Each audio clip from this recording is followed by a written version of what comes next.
Okay, today we are going to be looking at the Bible together. We're going to carry on where Dan started us off last week in our new series looking at the life of Abraham. And so we're going to be in Genesis 12. We're going to look at the second half of Genesis 12. I'm going to read from verse 9 through to the first couple of verses of chapter 13. But we're going to be looking at Genesis 12, verses 10 to 20. Okay, so I'm going to start reading at verse 9. Genesis 12 and verse 9. Then Abram set out and continued towards the Negev. Now there was a famine in the land, and Abram went down to Egypt to live there for a while because the famine was severe. As he was about to enter Egypt, he said to his wife Sarai, "I know what a beautiful woman you are. When the Egyptians see you, they will say, 'This is his wife.' Then they will kill me, but will let you live. Say you are my sister, so that I will be treated well for your sake, and my life will be spared because of you." When Abraham came to Egypt, the Egyptians saw that Sarai was a very beautiful woman, and when Pharaoh's officials saw her, they praised her to Pharaoh, and she was taken into his palace. He treated Abram well for her sake, and Abram acquired sheep and cattle, male and female donkeys, male and female servants, and camels. But the Lord inflicted serious diseases on Pharaoh and his household because of Abram's wife Sarai. So Pharaoh summoned Abram. "What have you done to me? Why didn't you tell me she was your wife? Why did you say, 'She is my sister,' so that I took her to be my wife? Now then, here is your wife. Take her and go." Then Pharaoh gave orders about Abram to his men, and they sent him on his way with his wife and everything he had. So Abram went up from Egypt to the Negev, and his wife and everything he had, and Lot went with him. Abram had become very wealthy in livestock and in silver and gold. Okay, what's happening here? We've got these few verses in chapter 12. Perhaps we could take this passage kind of like a black box. We'll just look at what comes in and what comes out and just kind of work out what's going on in the middle. Well, what do we see at the start and the finish? At the beginning, in chapter 12, verse 9, we see Abram and Sarai are in the Negev. Okay? Then something happens at the end of chapter 12, and then at the beginning of chapter 13, we see, in chapter 13, verse 1 and 2, Abram went up from Egypt, okay, we know he's been in Egypt, to the Negev with his wife and everything he had, and Lot went with him. Abram had become very wealthy in livestock and in silver and in gold. So what we see, the back end of chapter 12, is we start with Abram and Sarai in the Negev. Lot must be there somewhere too. And then when we get to the beginning of chapter 13, they're coming back from Egypt, and there's Abraham and Sarai and Lot, and a whole load of more sheep and cattle and goats and camels, maybe there wasn't goats actually, and servants, lots of wealth, lots of silver and gold, in fact, as well. So what we see is, over the course of the back end of chapter 12, it looks like things have gone really well for Abraham and Sarai. What goes on in there? You would imagine something good. Perhaps some good choices, perhaps good circumstances have befallen them. They've become very wealthy. But as we start to look into chapter 12, verses 10 to 20, we see, well, what are the ingredients that go in there? Well, there's a famine. And we see there's some great need and hardship. There seems to be a bit of fear. And some poor choices made. Actually, some downright deception and sin. And then you add into the mix Egypt and Pharaoh. It doesn't seem to make sense that Abram and Sarai are going to come out of this in a seemingly much better position. Or they come out just having added some wealth. But the reality here is we need to see the other ingredient that's thrown into the mix. The grace and the sovereignty of God. See, actually, as we start to look at these verses, we might want to skip this. We might kind of shudder a bit and turn away and think, Abraham, what are you doing? But actually, in these verses, here we see the wonderful grace and the glorious sovereignty of God. God working out his plans and purposes by his grace in the midst of bad circumstances, hard circumstances, in the midst of bad choices, in the midst of sin. God working out his plans and purposes. So,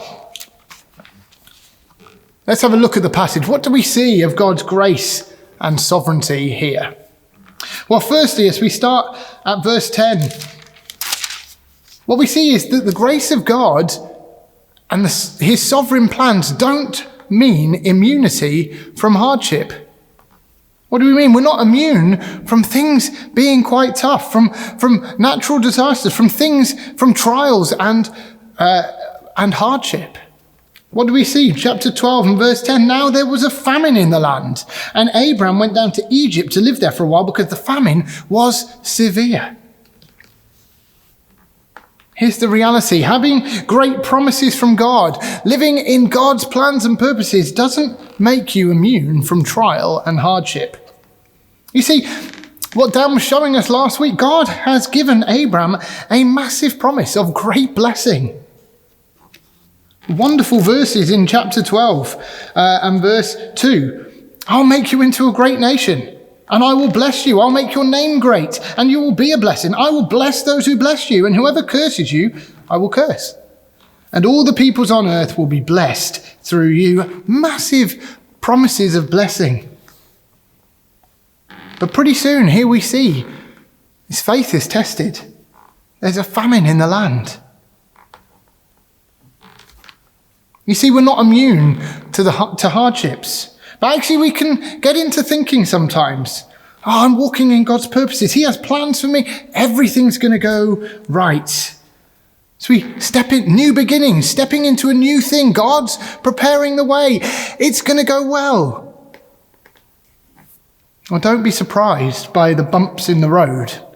Don't be surprised when our faith gets tested. We can think, for Abraham, surely this can't be happening now. We don't know exactly how long has passed since the first half of chapter 12, but this is kind of the next big event on the horizon. Surely it can't be happening now. He's on top of the world. He's received the promise. God has led him to a new land. Hardship can't come now, surely.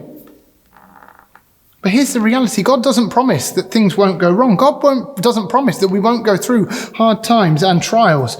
That's why we see so often and so wonderfully in Hebrews chapter 12, where I'm going to turn, but we see throughout Scripture these wonderful encouragements and exhortations to keep persevering, to keep fixing our eyes on God. What do we see? Hebrews chapter 12 and verse 1. Therefore, since we are surrounded by such a great cloud of witnesses, let us throw off everything that hinders and the sin that so easily entangles, and let us run with perseverance the race marked out for us, fixing our eyes on Jesus. But the writer to the Hebrews goes on in that chapter, in verse 7, endure hardship as discipline. God is treating you as his children. For what children are not disciplined by their father? Endure hardship as discipline. God is treating you as his children. The writer of the Hebrews making it clear to us, we will face hardship.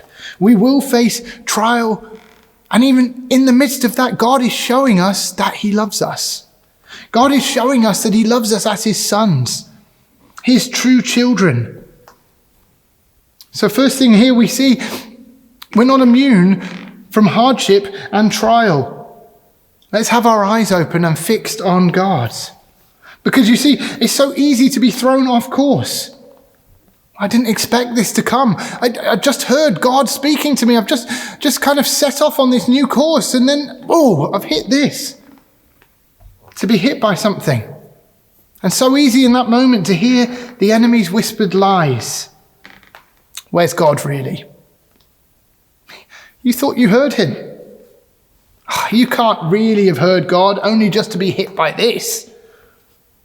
God's not really with you. God can't save you. You need to sort this out. Perhaps other lies. You see, it just really shows that you're not wanted. It just really shows everyone else is okay except you. You're the problem. Or even the other way around. Actually, I'm trying to step out into this and look, everyone else isn't helping. It's their fault. They're not doing enough. The enemy looks to chip in. So easy to hear these lies in the face of hardship. See, Abraham here faces hardship, even in the midst of receiving these incredible promises from God. And so will we. God's grace and sovereignty don't make us immune to hardships and trials. Okay, and secondly, what do we see? The grace and sovereignty of God doesn't mean that we always get things right. You see, God's children are not immune from sin and mistakes and poor choices. What do we see as we go on through the chapter? Genesis chapter 12. What do we see Abraham doing? Abram went down to Egypt to live there for a while because the famine was severe. And as he was about to enter Egypt, he said to his wife Sarai, "I know what a beautiful woman you are. When the Egyptians see you, they will say, 'This is his wife.' And then they'll kill me, but let you live. Say you're my sister, so that I will be treated well for your sake, and my life will be spared because of you." We see Abram here. Abram's left his family and his home to go to a land that God would show him. He's followed God to an unknown destination. He's trusted him with everything. He's received this great promise. Surely Abram in this moment, he's going ahead. He's trusting God. He's knowing him with him. And yet, as famine hits, as this hardship comes, do we see Abraham seeking the Lord? Lord, would you help us in this famine? What should we do here? What shall we do? Now, Abraham appears to trust in his own plan. He doesn't appear to seek God. But they head off to Egypt. We don't know if that in itself was the wrong thing. We're not told. But what is clear that then as they're approaching Egypt, Abraham comes up with this interesting plan. Sarai, say you're my sister. Of course, if you flick ahead a few chapters on, you'll see history repeats itself. This happens again. And you see, well, this is only really a half-truth. It's not, in that sense, it's not a full-on lie. Sarai is kind of his sister, yet it's clearly deception. It's clearly aimed to deceive Pharaoh and to kind of, well, it's just, in that sense, it is just plainly a lie. But Abraham comes up with his own plan. Is he seeking God in this moment? Is he looking to God for the solution? What do we do in this famine? See, it's easy to end up here when facing a problem or even in the mundane day-to-day of life. I need to solve this. I should be able to work this out. May even seem like, well, common sense. Okay, if you say this, that'll keep us safe. Job done. It makes sense. Great. We'll get through this. But what Abraham's plan seems to speak of here is self-reliance. Particularly in our individualistic modern Western world, this seems like the right thing to do. I should be able to look after myself. I need to trust in myself, no one else. But the reality is this: we're not called to be self-reliant. We're not designed to be self-reliant. We're designed to rely on him, to rely on God, to seek him, to ask him, to understand, Lord, I need you. For every breath, I'm reliant on you. The air I breathe comes from you. I'm fully reliant on you. But we see Abraham seems to trust in his own plan here. And as we'll see, trusting in our own plan, in our own strength, leads ultimately to an ugly mess. What do we see? Abraham's plan is fear, not faith. Say that you're my sister, so that I will be treated well for your sake, and my life will be spared because of you.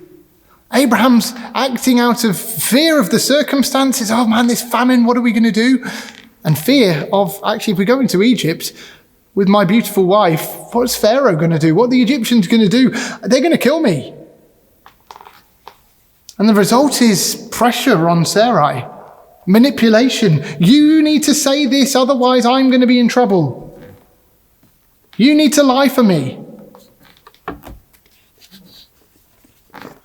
Abraham trusting, because of you, Sarai, my life will be spared. Because of my plan, my life will be spared. Self-reliant, selfish, and manipulative. So easy to drift into. In the pressure of a situation, feeling under pressure ourselves, feeling fearful. To end up projecting that. You need to do this for me. You need to do this, otherwise I'm going to be in a big mess. You need to do this for me. And in the midst of this, perhaps we can identify with Abraham. Facing trial, it's just so easy to project that pressure onto others. Or perhaps at the same time, you can identify with Sarai. Being pressured, manipulated, being put in a really vulnerable place. And in one sense, as he predicts, we can see Abraham is treated well. Verses 14 to 16, when he came to Egypt, the Egyptians saw that Sarai was a very beautiful woman. And when Pharaoh's officials saw her, they praised her to Pharaoh, and she was taken into his palace. And he treated Abraham well for her sake. And Abraham acquired sheep and cattle, male and female donkeys, male and female servants, and camels.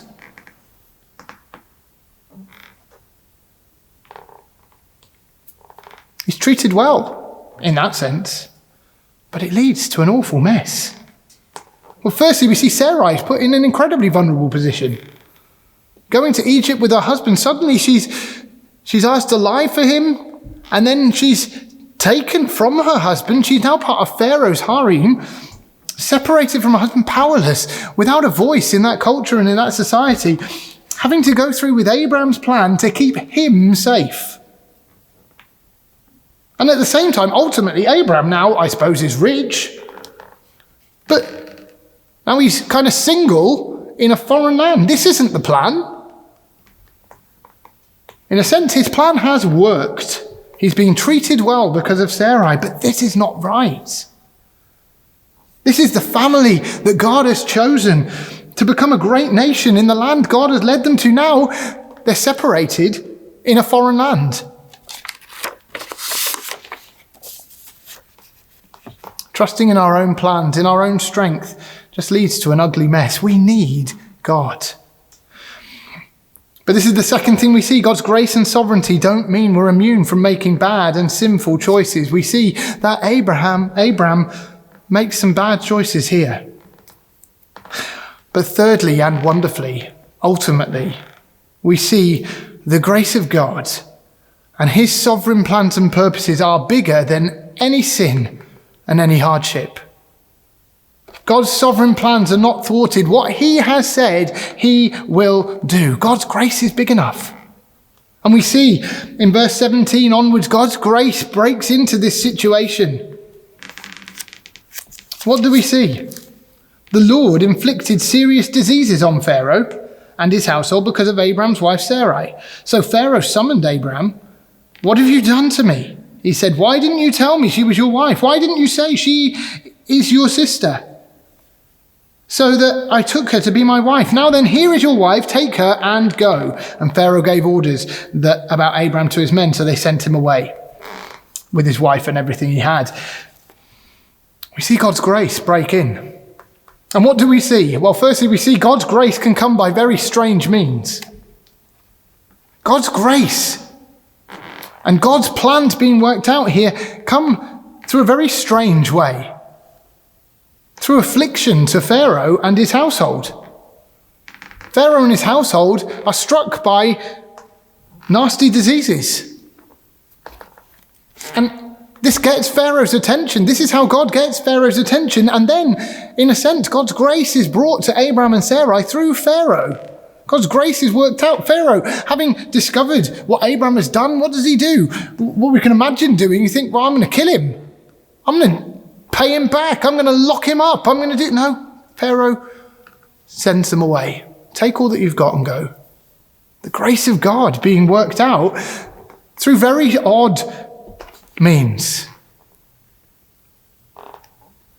Unexpected. We see the truth being worked out that God works in all things for the good of those who love him.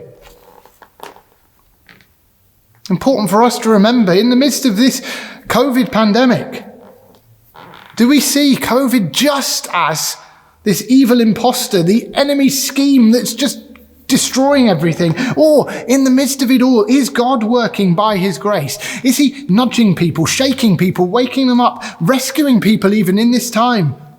Perhaps in ways we don't fully understand and perhaps can't see clearly. But God's grace comes in all sorts of ways.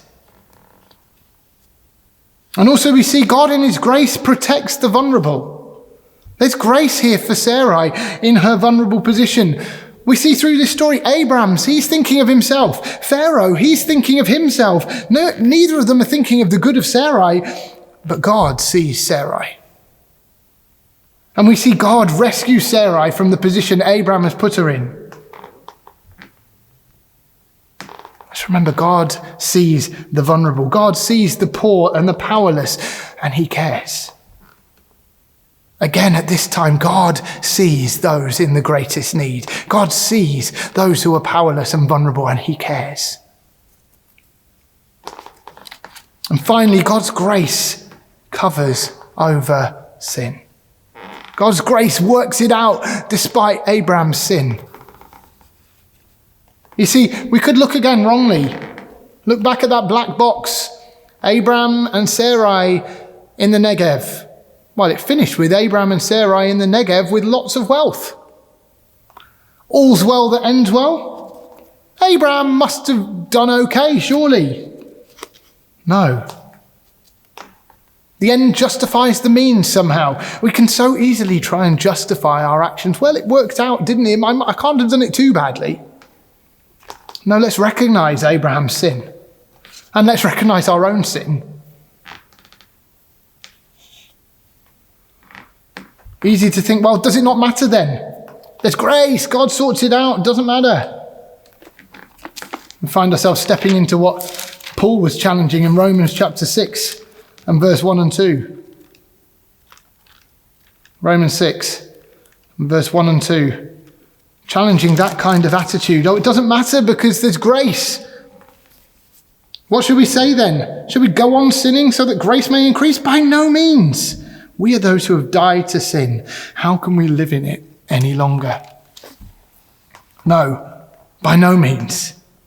We recognize Abraham's sin. We recognize our own sin, but we recognize and glory in and delight in the grace and mercy of God that we see here. Abraham's messed up. Abraham caves into fear and selfishly pressures and manipulates Sarai into a highly vulnerable situation for his own sake. And yet God saves them. What grace, what love. 1 John 3 verse 1, see what great love the Lord has lavished on us that we should be called children of God. What mercy, what grace we find in him. See here, even here, that kind of picture of salvation. Messed up, they're in a mess, helpless, but God rescues them.